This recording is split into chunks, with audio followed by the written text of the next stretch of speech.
Hello and welcome to ज़रा हट के। मुबश्शिर ज़ैदी, ज़रार खोड़ो और वसतुल्लाह खान का सलाम कबूल कीजिए।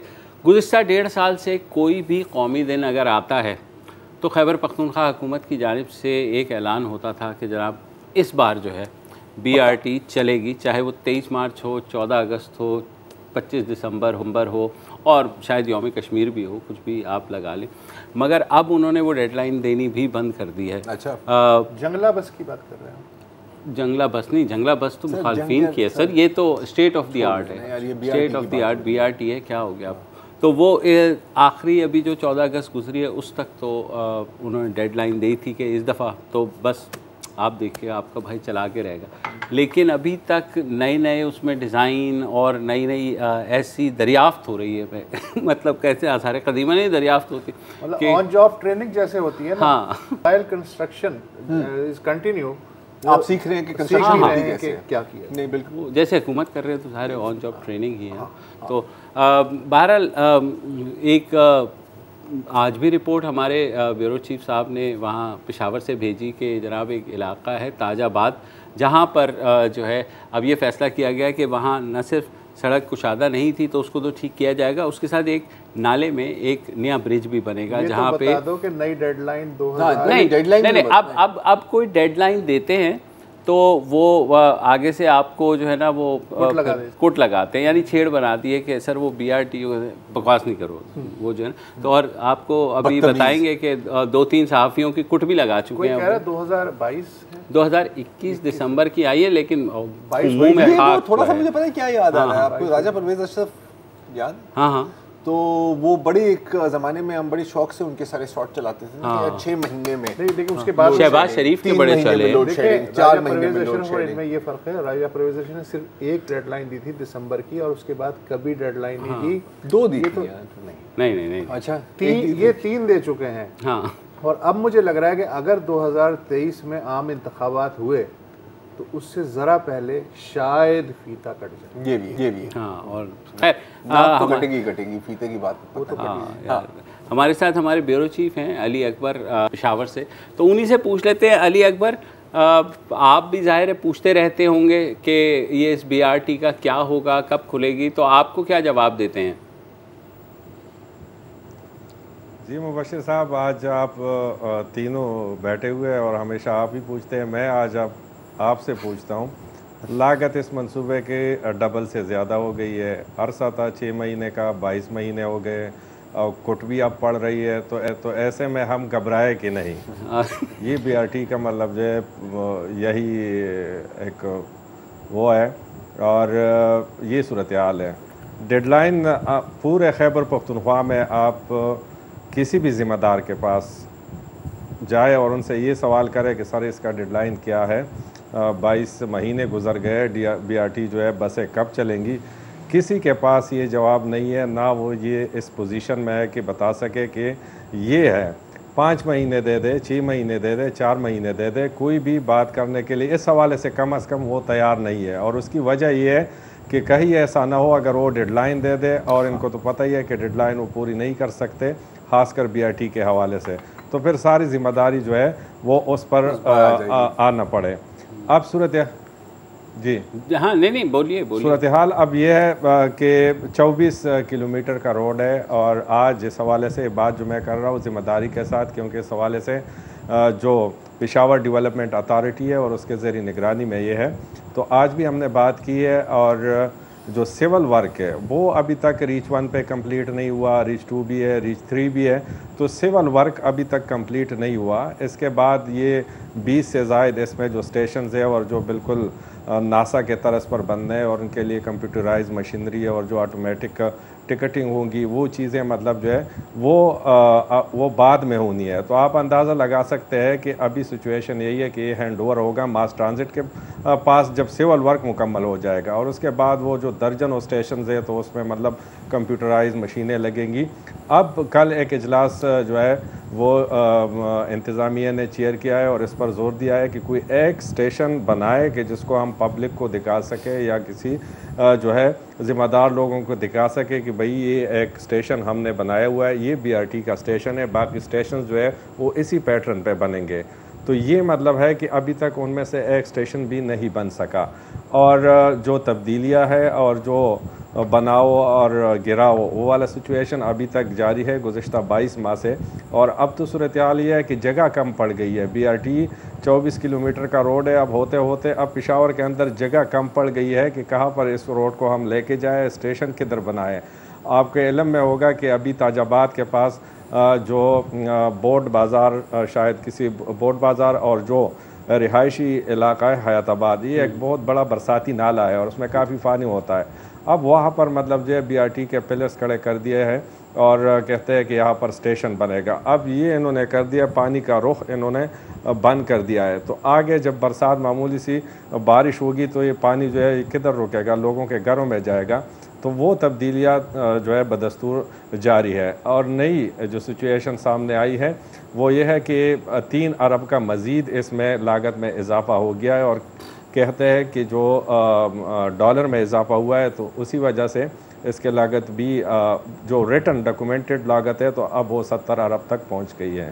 अच्छा, आपने ये बताया था कि वज़ीर आला जो हैं वो गुज़िश्ता मेरे ख्याल में मार्च में आपसे जब बात हुई थी, आपने कहा कि वो बहुत गुस्से में थे। हाँ। उन्होंने जब इजलास की सदारत की और बाहर निकल गए, उन्होंने कहा मुझे चाहिए ये जो है ना 23 मार्च को। तो वो वज़ीर आला भी मेरे ख्याल में अब वो इस चीज़ से मायूस हैं, या वो आपको लगता है कि वो अभी भी जोर दे रहे हैं, या मतलब अब बस रेजिग्नेशन पर आ गए हैं कि छोड़ दो यार?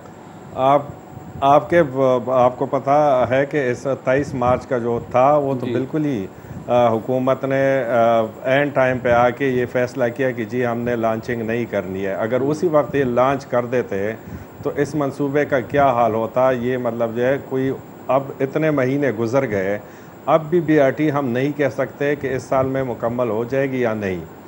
तो उस वक्त अगर ये कर लेते तो फिर मतलब जो है ये बसें और ये लोगों का क्या होता। अब भी पोजीशन यही है कि बुनियादी बात है कि जो हुकूमत आई है, गुज़िश्ता हुकूमत का मंसूबा था, उसमें मतलब ख़राबियाँ बहुत ज़्यादा है और लोग भी काफ़ी सफ़र हुए। पब्लिकली इस चीज़ को कोई ओन नहीं करता कि मतलब ये मंसूबा जो है ये हमारा है या हम मतलब जो है इसको ये डेडलाइन देते हैं। कोई ज़िम्मेदारी, जिस तरह कहते हैं कि एक ज़िम्मेदारी ली जाए और कहा जाए कि भाई मुझे एक काम इस वक्त तक चाहिए, वो नहीं है।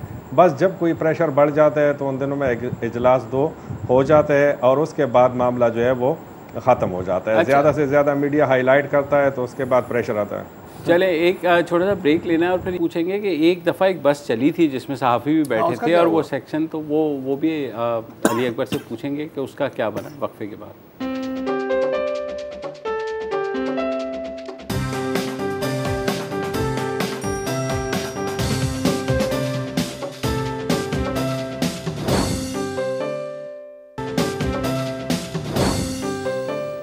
Welcome back. हम बात कर रहे हैं BRT मंसूबे की, जिसकी अब तारीख़ भी नहीं दी जा रही और बजट ऑलमोस्ट डबल हो चुका है। तो अली अकबर एक बात बताइए, एक दफ़ा ये फ़ैसला हुआ था कि एक सेक्शन खोला जाएगा, फिर एक बस भी चलाई गई वहाँ पे जिसमें सहाफ़ियों को बिठाया भी गया। तो क्या बसों की भी कोई सूरत हाल है? वो आई हैं तो क्या थोड़े अरसे में कराची की तरह ये तो नहीं होगा कि वो भी ईंटों पर खड़ी हुई होंगी? जी बिल्कुल, 400 बसें थी जो इन्होंने कम करके 200 बसें रख दी और 200 बसेस में से कोई 120 तक बसें जो है वो आ चुकी है और वो कई महीनों से एक ही जगह पे खड़ी है। अब मसला ये है कि उसमें निशानदही भी बंदा नहीं कर सकता। गुज़िश्ता एक हफ़्ते के दौरान 4 मुख्तलिफ़ चैनल्स के लोग जो है वो कवरेज के लिए गए, ये जो ताजाबाद इलाका है यहाँ पर, और चारों चैनल्स के लोगों को मारा पीटा गया। जो BRT के सिक्योरिटी गार्ड्स है तो उन्होंने मारा, बल्कि एक का हाथ भी तोड़ दिया। और कल जो एक चैनल के साथ वाक़या आया है G9 के साथ, तो उनका कैमरा भी तोड़ा गया। तो अब सिचुएशन यही है कि मतलब आप कवर भी नहीं कर सकते। और जो एक बस इन्होंने चलाई है उसके बाद BRT रूट पे दफ़ा 144 जो है वो नाफिज है, क्योंकि वो आजमाइशी बस जो था उससे खातून की मौत वाक़या हुई थी, तो उसके बाद दफ़ा 144 नाफिज है। और उन्हीं कैमरामैनों को भी इन्होंने इसी में शामिल किया, बल्कि वो तो पैदल थे, रोड पे खड़े होकर वो शार्ट बना रहे थे और कह रहे हैं कि BRT जो है उस पर दफ़ा 144 नाफिज है, तो आप कवरेज नहीं कर सकते। तो इस दफ़ा 144 का इतलाक बसों पे होता होगा कि 4 बसें इकट्ठी नहीं चल सकती हैं। ये वाहिद दफ़ा 144 है कि जो जिसका इतलाक बसों पे होता है। लेकिन वो सस्पेंड तो हो गए ना वो सिक्योरिटी गार्ड, मेरा ख्याल है, जहाँ तक मैंने सुना है अली अकबर, जिन सिक्योरिटी गार्ड्स ने ये मारम पीटी की है वो सस्पेंड तो कर दिए हैं ना, मुअत्तल तो हो गए हैं। वो क्या हुआ? बिल्कुल, उस पर काफ़ी मतलब मीडिया ने एहतजाज किया था, और कल जो DG PDA थे तो उनके मुज़ाकरात हुए मीडिया के साथ, और उन्होंने बाकायदा कहा कि 3 उनके वर्कर्स थे तो उनको सस्पेंड जो है इसका फायदा ये होगा कि जो सिक्योरिटी गार्ड सस्पेंड नहीं हुए हैं अगली कुट वो लगाएंगे। Rolling suspension. अच्छा ये बताइए कि बोलिए। तो बसों का भी यही है, क्योंकि गाड़ियाँ खड़ी होके नाकारा हो जाती है, और ये तकरीबन मतलब 3-4 महीने से ज़ायद का अरसा हो गया है, और फिर गाड़ियाँ भी मतलब 18 मीटर और 24 मीटर लंबी गाड़ियाँ हैं। तो मसला ये है कि वहाँ पर इन्होंने फुल प्रूफ सिक्योरिटी की है कि कोई जाके उसको कवर ना, कोई बेवकूफ़ ना जाए वहाँ, फुल प्रूफ से मुराद ये है। अच्छा अली अकबर, ये बताइए कि एक चीज़ होती है ऑडिट, तो ये जो इखराजात मसलन 100 रुपये का प्रोजेक्ट अगर 500 रुपये का या 400 रुपये का हो जाए तो ज़ाहिर तशवीशनाक बात है। एक तो मुझे ये बताइए कि क्या चलते हुए प्रोजेक्ट का सालाना ऑडिट होता है, और दूसरे क्या चलते हुआ प्रोजेक्ट अगर इस तरह चल रहा हो जैसे BRT चल रही है तो नैब उसमें हाथ डाल सकती है या वो प्रोजेक्ट मुकम्मल होने का इंतज़ार करेगी? वसत साहब, अभी जो है BRT की तकमील जो है सबसे बड़ा मसला है, और हर एक ने यही बहाना पकड़ा हुआ है कि ख़बरदार अगर किसी ने ऑडिट का नाम लिया इस स्टेज पे या नैब ने मुदाखलत की तो ये प्रोजेक्ट तो बिल्कुल मतलब रह जाएगा। अब अगर 3 साल में ये प्रोजेक्ट मुकम्मल होना है तो 5 साल पे चला जाएगा। तो ये एक बड़ा इनके पास एक्सक्यूज़ आ गया है। तो अभी तक इस हवाले से कोई ऐसी जो है कोई मैकेनिज़्म नहीं है कि जिससे अंदाज़ा लगा सके कि कास्ट क्यों बढ़ी या ये क्यों बनाया, क्यों गिराया। कल पेशावर हाई कोर्ट में एक रेट जो है वो समाअत के लिए मंजूर की गई है, और जिसमें मौके पर इख्तियार किया गया है कि ये जो BRT है ये इनमें बहुत सारी नुकाइस है और ये अब मुकम्मल नहीं हो सकती है। और जज ने बाकायदा तौर पर रिमार्क्स में भी कहा है कि BRT इनसे मुकम्मल नहीं होने वाली है। तो ये एक पिटीशन कल हाई कोर्ट ने भी रेट के लिए समाअत के लिए मंजूर की है। तो इस स्टेज पे न नैब न कोई और इदारा जो है वो इसको टच कर रहा है, और ये एक एक्सक्यूज सा जो है वो सामने आ रहा है कि BRT की तकमील मजीद लंबी हो जाएगी। तो ये तो बड़ा अच्छा तरीका है नैब से बचने का कि ना मंसूबा मुकम्मल होगा। अचानक से एक चीज़ याद आई कि इसका मतलब है कि एक तो सदर ममलिकत अम्यून होते हैं कि जब तक वो अपने ओहदे पे हैं उनके खिलाफ कोई केस नहीं हो सकता, और दूसरे अब BRT जब तक चल रहा है उस पे नैब हाथ नहीं डाला। हाँ, नहीं वो कहते हैं ना, वो गाना है ना, अभी तो पार्टी शुरू हुई है, तो अभी तो BRT शुरू हुई है, BRT शुरू हुई है, उसे पार्टी खत्म कब होने वाले के नहीं खत्म करेंगे। तुम क्या कर लोगे यार, ये आखिरी कील ठोकना है, नहीं ठोकेंगे। सही बात। मोहम्मद ईसा खान है सुप्रीम कोर्ट के लॉयर जिन्होंने ये पिटिशन बिल्कुल, और जाहिर है अब पेशावर हाई कोर्ट में भी ये चीज़ पहुंची है, देखें क्या होता है। लेकिन कितने मकामात ऐसे हैं जहां पर ऑल्टरेशन चल रही है अभी भी? ये अभी तक तो जो है इन्होंने एक्सेप्ट जो किए थे तकरीबन मतलब 12 जगह ऐसे थे जो इन्होंने अल्टरेट किए या मतलब उन्होंने कई तब्दील किए। अब उसके बाद भी जो है जिस तरह एताजाबाद में भी कर रहे हैं, इसके साथ साथ सुनहरी रोड पे इन्होंने किया, तो जगह पे अभी तक ये अंदाज़ा नहीं लगा सके। ये ऐसा प्रोजेक्ट है कि बस चल के अभी कल मैं देख रहा था ये ताजाबाद से आगे जो एरिया है जो इन्होंने पानी के लिए एक पुश्ता जिसको हम कहते हैं उसको तोड़ के BRT के लिए जगह बना रहे हैं कि मतलब उसी को रोड जो है वो इधर से मतलब जो है BRT उतरेगी तो उसमें वो काम कर रहे हैं। रोज़ाना की बुनियाद पर, घंटों की बुनियाद पर ये तब्दीलियाँ जो है वो हो रही है, क्योंकि इनके पास कोई एग्जैक्ट जिस तरह कहते हैं ना कि मतलब जो है कोई मंसूबा नहीं और आप शुरू कर ले। तो अभी तक ये जारी है और रोज़ाना बल्कि घंटों की बुनियाद पर तब्दीलियाँ की जा रही है। तो रोज़ाना ये फाल निकालते हैं सुबह ही सुबह के आज ये करना है, इसलिए कि मैप जो ओरिजिनल मैप है वो तो लपेट के इन्होंने कहीं फेंक दिया होगा ना। असल में सर इस तरह है कि बिल्कुल मतलब लाइट ले लिया गया है इस मंसूबे को, और बिलखसूस जो है कोई इसको संजीदगी से ले नहीं रहा कास्ट के हवाले से भी, और फिर मतलब जो लोगों को मसले मसाइल है, जो रोज़गार मुतासर हुआ है, तो कोई मतलब संजीदगी से इस मंसूबे को नहीं ले रहा, और फिर मतलब जो है जो ज़िम्मेदार है, जो कंट्रैक्टर्स या दीगर लोग हैं, वो आगे से यही प्ली ले रहे हैं कि अगर हमें छेड़ा गया तो ये मंसूबा जो है वो मज़ीद जो है तवील हो जाएगा। तो संजीदगी से लेने की ज़रूरत है, अदरवाइज़ हमें तो नज़र नहीं आ रहा है कि ये मंसूबा जो है इसी साल भी मुकम्मल हो जाएगा। ठीक है अली अकबर साहब, अगर मैं ठेकेदार हूँ, मैं तो कभी भी नहीं चाहूँगा कि ऐसे मंसूबे जो है मुकम्मल हो, चलते रहें ताकि मेरा भी काम चलता रहे। अली अकबर, इस इंटरव्यू के बाद से दरखास्त है कि अगले 1 हफ्ते तक आप BRT का जो ट्रैक है उससे 200 फुट हट के चलिएगा, और अल्लाह आपको हयाती दे ताकि एक दिन आप भी BRT में सफ़र कर सकें। हम सफ़र, अंग्रेजी वाला सफ़र तो अभी भी हो रहा है, मैं उर्दू वाले सफ़र की वो ये कहते कि बच्चे कहते थे कि बड़ा हो करके मैं BRT में सफ़र करूंगा, अब हमारे ब्यूरो चीफ के मुताबिक वो बूढ़े होकर के सफ़र करेंगे BRT। ऐसा ही है। लेट्स सी जनाब, बहुत ज़्यादा मत करो यार, बस काफ़ी हो गया, काफ़ी हो गया। दफ़ा 144 लगा दी आप। हाँ लगा दिए। चले एक ब्रेक ले लें।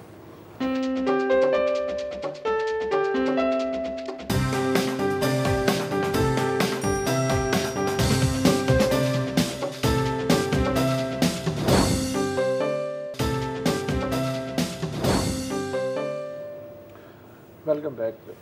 कश्मीर की जो जंग है वो पत्थर और पैलेट गन, दस्तूर या गैर दस्तूरी इक़दामात, कानून या लाकानूनियत, इन बुनियादों पे तो चल ही रही है, लेकिन एक और बुनियाद पे भी ये जंग जारी है, वो है बेहिसी और ज़मीर के दरमियान जंग। इसकी एक जो रोशन, एक ताज़ा तरीन मिसाल है भारत के अंदर, वो हमें मिलती है कानन गोपीनाथन की सूरत में। कानन गोपीनाथन जो हैं वो इंडियन एडमिनिस्ट्रेटिव सर्विस, जैसे हमारे यहाँ सिविल सर्विस होती है, IAS ऑफिसर हैं।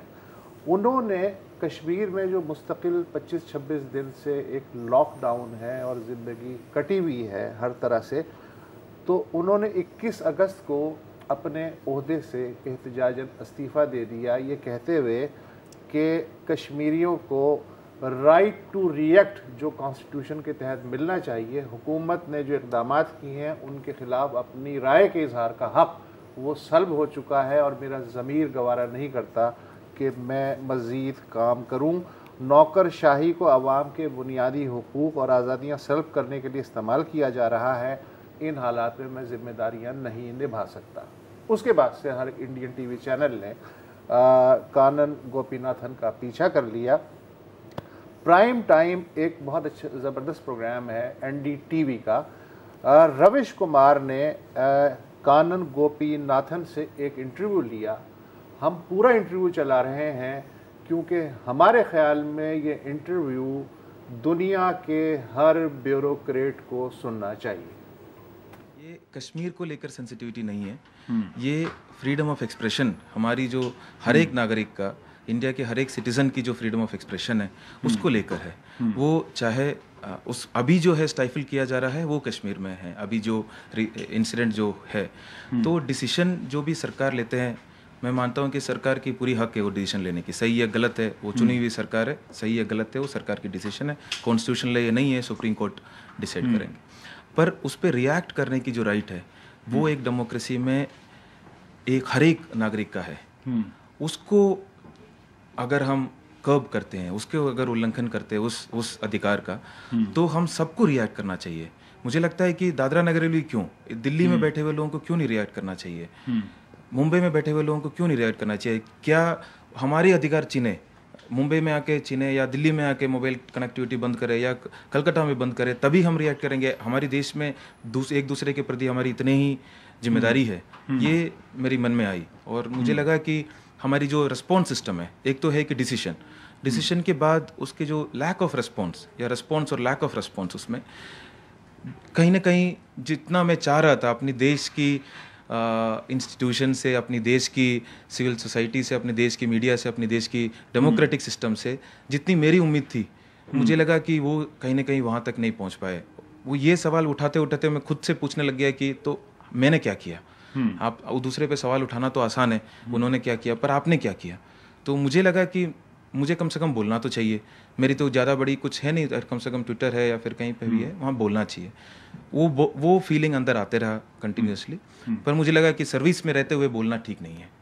तो सर्विस को छोड़ना इसके लिए नहीं था, सर्विस छोड़ा इसलिए था कि मैं कुछ अपनी जो मेरी राय है वो मैं बता पाऊँ। मेरी राय ये है, ये अलग अलग है, मेरी राय ये है कि जो भी सरकार की फैसला है वो एक तरफ है, पर उस पर रिएक्ट करने की जो लोगों की अधिकार है वो एक कॉन्स्टिट्यूशनल डेमोक्रेसी में फंडामेंटल राइट है, और उसको हमें रेस्पेक्ट करना चाहिए, बीइंग एन एडवांस्ड और largest democracy in the country, in the world. पर ये फैसला लेते हुए क्या आपने सोचा कि इस देश में डिबेट या मुद्दा मतलब एक आंधी की तरह आते हैं और फिर चले जाते हैं, और आज आपने एक व्यक्ति के रूप में, एक इंडिविजुअल के रूप में खड़ा होकर फैसला लिया, 2 दिनों के बाद सब कुछ भुला दिया जाएगा कि आप कौन हैं, आपने क्यों इतना बड़ा स्टेप लिया है। तो इसको आपने सोचा कि कहीं ऐसा ना हो कि हम जिस बात के लिए उठा रहे हैं कि वो बात गूंजे, लोगों को थोड़ा बेचैन करें और लोग बेचैन ही ना हो उस बात से कि ठीक है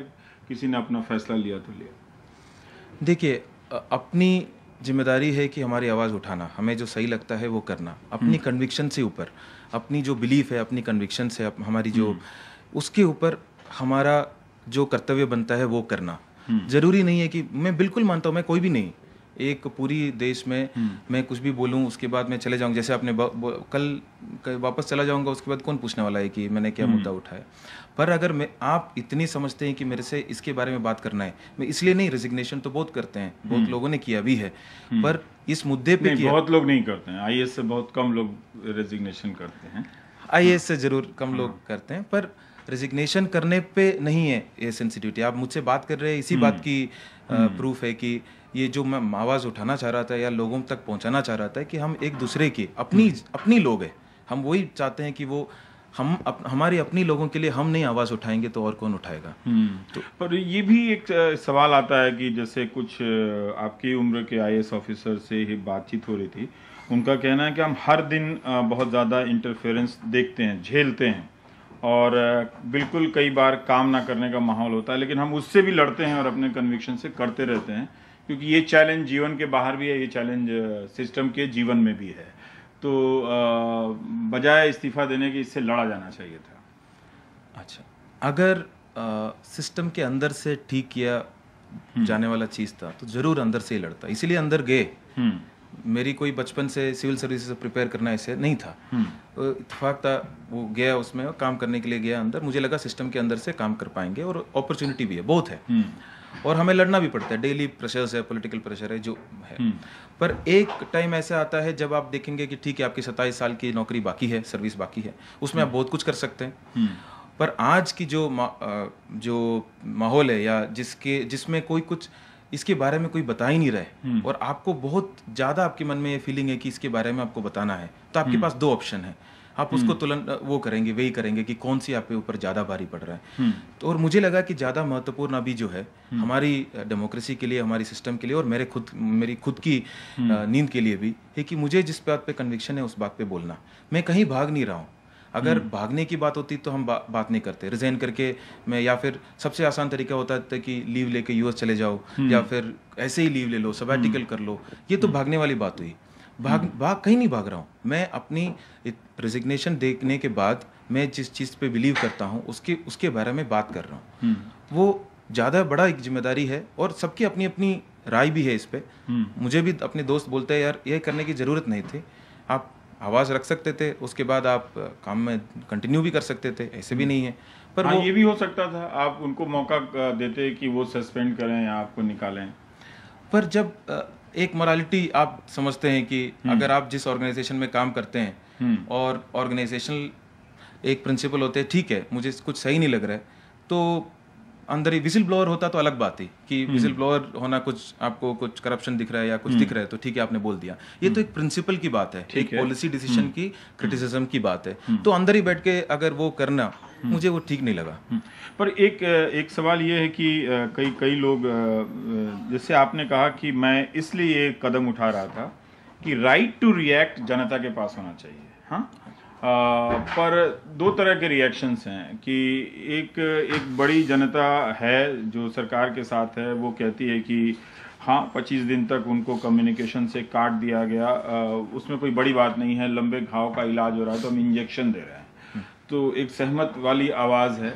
और एक आवाज़ है जो शायद डरी हुई है। तो आपको लगता है कि लोग राइट टू, ये भी एक राइट टू एक्ट का इस्तेमाल है, राइट टू रिएक्ट का? हाँ, राइट टू रिएक्ट, या जिस तरीके से मैं बोल रहा हूँ, वो अगर पहले से ही आप डिसाइड करेंगे कि एक ही तरीके से आप रिएक्ट कर सकते हैं, फिर वो राइट तो रहा ही नहीं। राइट का मतलब है कि आपको डिसेंट करना, तरीका हो सकता है, वो हर तरीके का ओपिनियन हो सकता है। जैसे मेरी राइट है कि मुझे बोलना कि वहाँ पे लोगों को बोलने का मौका दिया जाना चाहिए। अगर हमने एक डिसीजन लिया तो उसके बाद उनके साथ कंटिन्यूअस एंगेजमेंट के साथ, कहीं भी ऐसा नहीं है कि एक डेमोक्रेसी में सरकार एक डिसीजन लेता है, मैं वापस वही कहता हूँ जैसे हांगकांग में हो रहा है। हांगकांग में उन्होंने एक डिसीजन लिया, उसके बाद लोगों ने उस पर प्रोटेस्ट किया, एयरपोर्ट बंद करना पड़ा। हांगकांग जैसे एक एडवांस्ड इकोनॉमी में इकोनॉमी पे ऊपर भी इफेक्ट आया, पर सरकार ने ये नहीं किया कि आप कोई सब घर के अंदर बैठेंगे, कोई बाहर नहीं आएगा, मोबाइल कम्युनिकेशन बंद कर देंगे, ऐसा नहीं किया। सरकार ने बोला ठीक है आपकी राइट है प्रोटेस्ट करने का, पर जब आप उसको वायलेंस में कन्वर्ट करेंगे, जब आप उसकी कोई कानून की आप वायलेशन करेंगे, तब हम एक्ट करेंगे।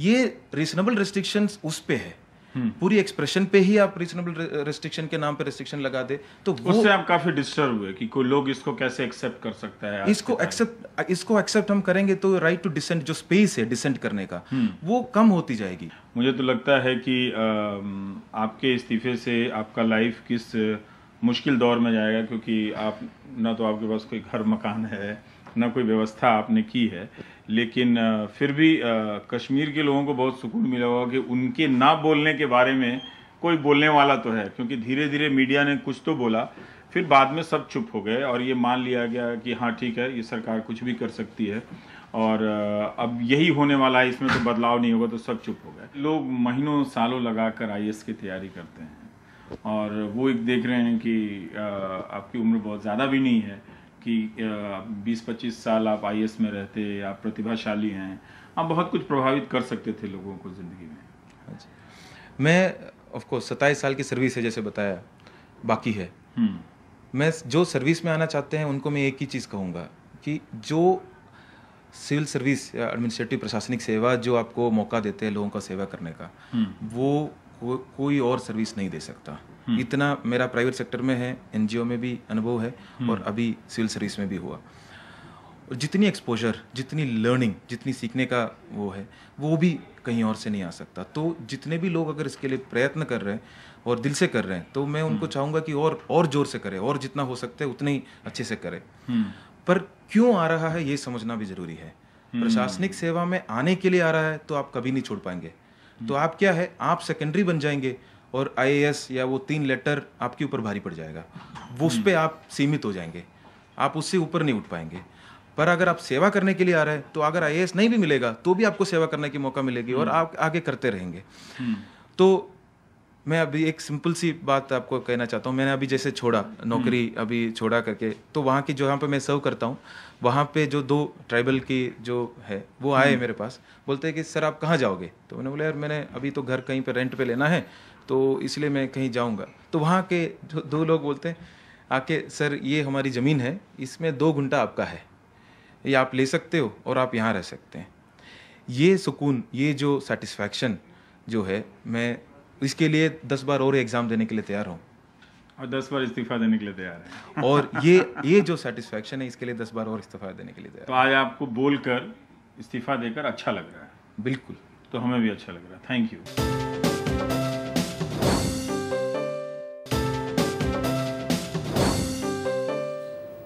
Welcome back. आप इंटरव्यू सुन रहे थे Indian civil servant Kannan Gopinathan का, जिन्होंने भारत के वो पहले सिविल सर्वेंट बन गए हैं जिन्होंने इस बात पे इस्तीफ़ा दिया है कि कश्मीर में जो बंदिशें हैं उसके ख़िलाफ़ कोई आवाज़ नहीं उठा रहा। हालांकि उनका ताल्लुक़ कश्मीर से नहीं है, मगर ज़ाहिर है भारतीय गवर्नमेंट जो है वो बहुत बिलिजरेंट हुई भी है। तो उनको आज नोटिस भेजा गया है गुरप्रीत सिंह, जो कि डिप्टी सेक्रेटरी हैं उन्हीं के डिपार्टमेंट के, और उन्होंने कहा जनाब आपने इस्तीफ़ा तो दे दिया है, लेकिन आपका इस्तीफ़ा जब तक कबूल नहीं होता आपको आना पड़े। तो कैनन साहब ने कहा कि भाई मैं तो दे करके निकल गया हूँ, तो आपके इसके साथ बुरा ही होगा।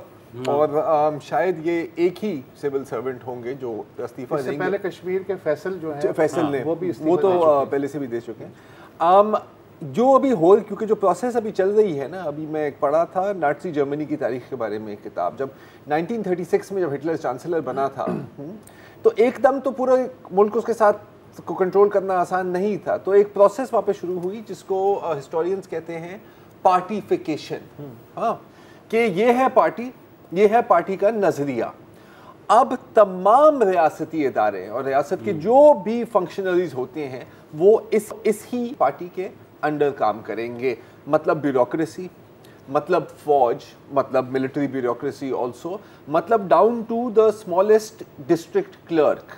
आप नाज़ी पार्टी के मेंबर भी होंगे। अदलिया को भूल गए हैं। अदलिया बिल्कुल, इनफैक्ट वो तो स्पेशल नाज़ी जजेस बने थे और वहां पर भी हुआ था। ये प्रोसेस अभी भारत में मुकम्मल नहीं है, लेकिन मेरा ख्याल है कि 60 to 70% कंप्लीट हो गई है। आप देख रहे हैं थोड़ी सी मॉडर्न अंदाज में हो रही है और थोड़ी सी बहुत ही क्रूड अंदाज में हो रही है। सोवियत यूनियन और चाइना में भी यही है। अच्छा, और लेकिन एक आखिरी बात कि एक चीज़ और मुझे याद आती है, नाज़ी जर्मनी के साथ भी लिंक्ड है, कि जब फाइनली शिकस्त हुई और करोड़ों लोगों की जानों के बाद, तो जब न्यूरमबर्ग में इनको ट्रायल किया गया इनका, तो एक डिफेंस आता था हर बंदे से, sir I was following orders. हाँ, इतना ये डिफेंस आया कि इसका नाम ही रख दिया है तारीख ने द न्यूरमबर्ग डिफेंस। और वहाँ पर एक प्रेसिडेंट सेट किया था कि अगर कोई ऐसा ऑर्डर आए तो आप ये नहीं कह सकते कि सर मैं तो कानून और सरकार पे चल रहा था, आपको अपनी ज़मीर की आवाज़ भी सुननी होगी। और अगर वो ऑर्डर कानून, आइन और राइट्स के खिलाफ हो तो आप नाज़ी जर्मनी में जो कुछ भी हुआ था वो कानून के मुताबिक ही हुआ था, बॉस, ये आप याद रखें। हाँ, एक तो आपने कानन गोपीनाथन का भी एक तवील सुना। एक सोच ये है कि जी एक बंदा जो है राइट टू रिएक्ट नहीं मिल रहा किसी एक ख़ास खित्ते के लोगों को, तो उसने अपने ओहदे से इस्तीफ़ा दे दिया। दूसरी तरफ कश्मीर के गवर्नर हैं सत्यपाल मलिक, वो ये समझ रहे हैं कि जो पूरा मसला कश्मीर है इट्स अबाउट नौकरियां या कर्जे जी। तो कल उन्होंने एक प्रेस कॉन्फ्रेंस की श्रीनगर में, उन्होंने कहा जी कश्मीरी खुश हो जाए, अगले 6 महीने में हम 50,000 नौकरियां जो हैं वो आपको दे देंगे।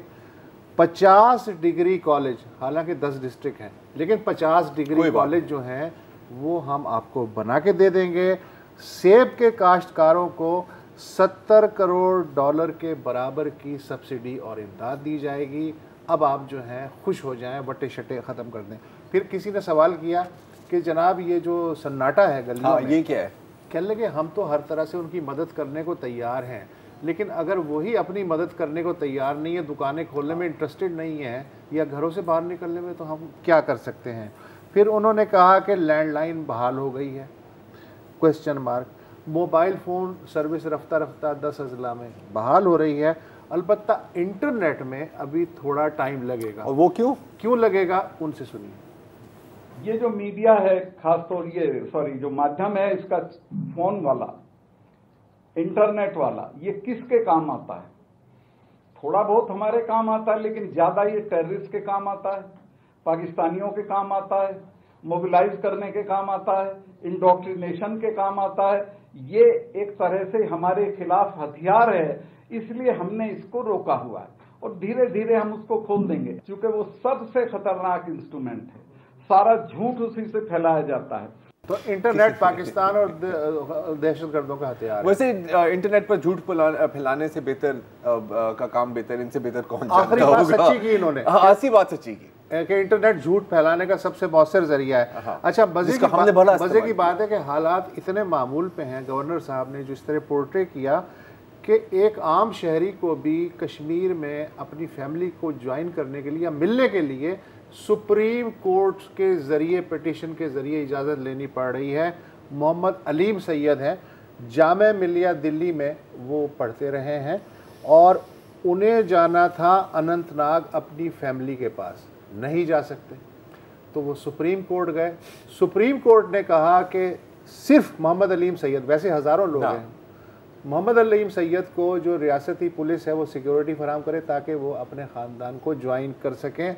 कम्युनिस्ट पार्टी मार्क्सिस्ट के रहनुमा है सीताराम येचुरी, उन्होंने कहा जी उनके एक एमएलए हैं मोहम्मद यूसुफ तारिगामी, वो बीमार हैं, वो उनसे मिलने जाना चाहते हैं। सुप्रीम कोर्ट ने कहा जी आप बिल्कुल जाइए, लेकिन आप सिर्फ उनकी खैरियत पूछ के वापस आ जाएंगे, कोई सियासी सरगर्मी नहीं करेंगे। ये सुप्रीम कोर्ट हिदायत दे रही है। सुप्रीम कोर्ट कह रहा है। अच्छा, लेकिन ऐसी कोई बात नहीं है, सुप्रीम कोर्ट ने कोई 14 पिटिशंस आई हैं ये जो कश्मीर में कि ये जो आर्टिकल 370 है ये अनकॉन्स्टिट्यूशनल, इसको हटाया है। सुप्रीम कोर्ट ने कहा है कि नहीं सर बिल्कुल हम इस पर गौर करेंगे, लेकिन अक्टूबर में अभी रिलैक्स करो यार, फिर देखते हैं क्या होता है। जैसी जल्दी भी और भी काम है यार, मतलब वो अयोध्या मंदिर के केस वेस पड़े हुए हैं हमारे पास, क्या होगा। जल्दी क्या है भाई, जल्दी सिर्फ हमें प्रोग्राम खत्म करने की, ये कर दीजिए।